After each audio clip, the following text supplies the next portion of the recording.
sur ce bâtiment-là, à l'initial, on avait des gros brise-soleil en pied manœuvrables, mais qui est devenu non manœuvrable avec le temps, parce qu'il était la portée du brise-soleil et la taille faisait qu'au bout de 2 mois, rien n'était manœuvrable. Ah Le oui? bâtiment est resté 25 ans comme ça. La région Réunion aujourd'hui, dans le cadre de l'ISOSMI, qui se font aussi aider et financés par EDF, par l'État.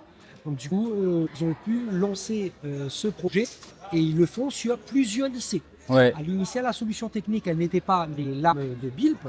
ouais, Et comme on doit proposer un produit dans un bâtiment, on doit avoir l'avis du contrôleur technique. Et le contrôleur technique, il s'appuie sur des avis techniques CSTB valables dans les DOM. ouais. Comme le produit était novateur, on ne l'avait pas.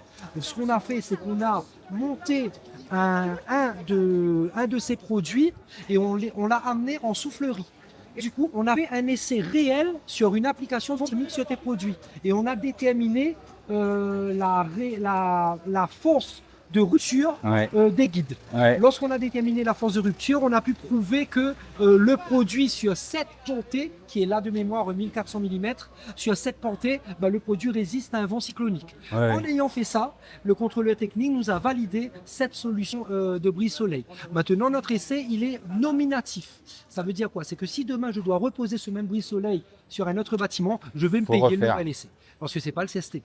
Et aujourd'hui, il y a la belle solution qui a été emmenée. Elle va prendre, de mon avis, bien service aussi sur d'autres établissements. J'espère. L'avantage que tu as avec le manœuvrable, c'est que normalement, quand on fait un brise-soleil, on va dire pour un indice d'affaiblissement thermique, on va analyser la courbe solaire. Ensuite, on va pondre l'angle de la lame, qui n'est pas amovible. Donc, du coup, on va pondre l'angle de la lame qui sera conforme à un certain endroit du soleil.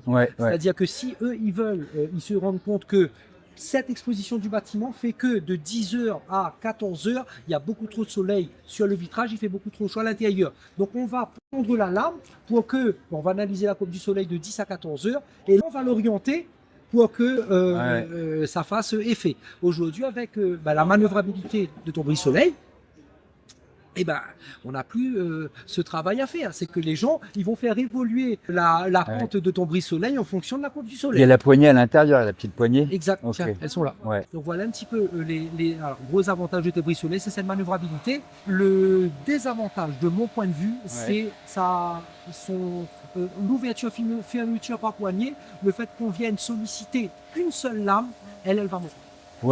C'est des marmailles, donc elle, de mon point de vue, à force d'ouvrir et fermer, on a un cycle d'ouverture-fermeture, mais de mon point de vue, la poignée, elle peut tenir. C'est vraiment la lame, à force d'appliquer une contrainte vraiment ponctuelle au même endroit, de mon point de vue. Voilà. Donc, du coup, l'idée, nous, ce qu'on a fait, c'est qu'on a mis un dormant en aluminium, c'est 2 tubes rectangles aluminium qui sont fixés sur le meneton.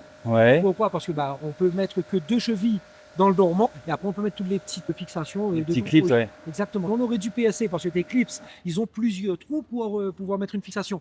T'imagines, j'aurais dû PSC du béton à plusieurs reprises. Ce que j'ai choisi de faire, c'est qu'on a mis une ossature primaire. On a 4 gros trous, 4 chevilles. On a dimensionné. Et sur cette ossature primaire, on est venu visser. Et puis en plus, ça cadre bien la fenêtre. C'est carré. Et au niveau des clips, tu les as fixés comment Les clips, on les a vissés. Et on a rajouté. Toi, tu prévoyais ce que toi tu prévoyais, c'était un clips pour 2. Nous, on a mis à chaque fois. Un de plus. Oui, parce que quand tu regardes la charge, tu as un clips qui est sollicité 2 fois en fait.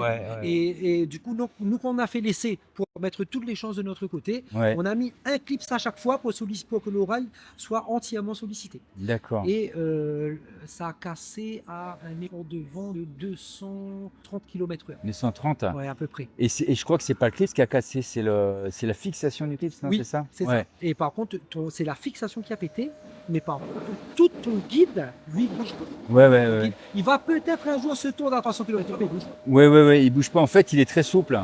Et en plus, un avantage, c'est que souvent, quand on pose sur des surfaces qui ne sont pas bien planes, lui, il va un peu suivre la surface, mais comme il y a beaucoup de souplesse dans le système, et que les rails sont un petit peu libres aussi, en fait, ça s'adapte. Ça s'adapte. Il n'y a pas besoin d'une grande précision de peau, ça qui est intéressant.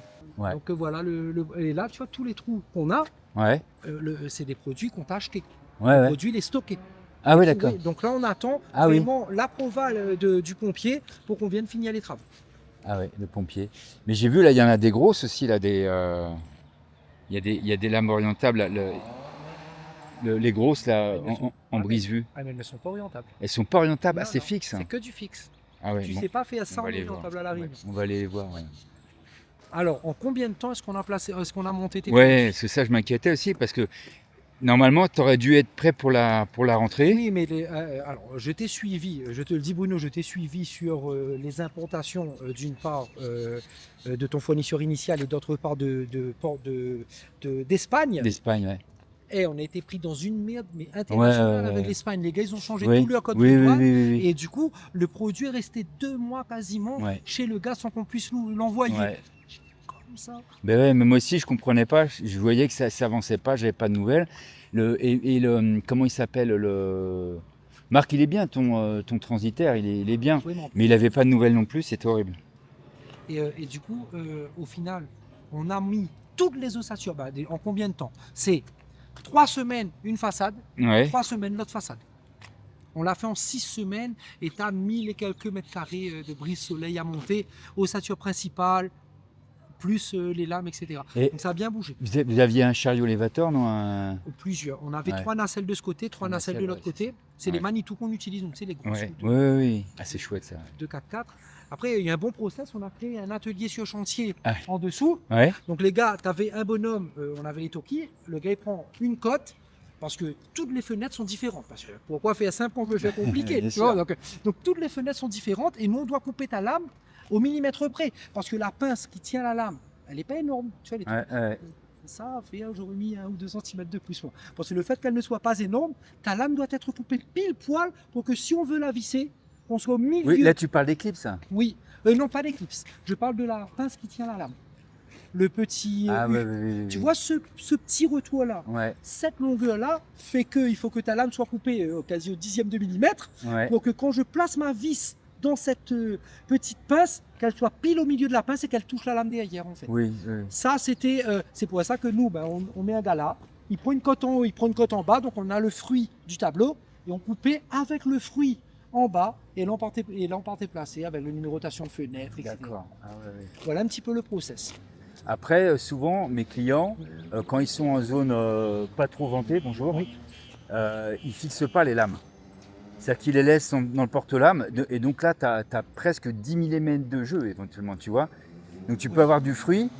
Après, ce que je leur conseille, c'est de couper au fur et à mesure quand même. Parce que s'il y a beaucoup de fruits, qu'à la fin, que ça ne tombe pas. Donc voilà, ils ne le fixent pas. Et quand tu prends la lame, tu fais comme ça. Oui. Ça fait tac, tac, tac, tac, tac. Mais c'est l'avantage aussi que ça permet la dilatation. J'allais y venir, c'était le gros sujet. Ouais. Parce qu'en fait, quand tu viens, imaginons qu'on était venu bloquer, on met deux vis d'un côté, deux vis de l'autre, ta lame elle est bloquée.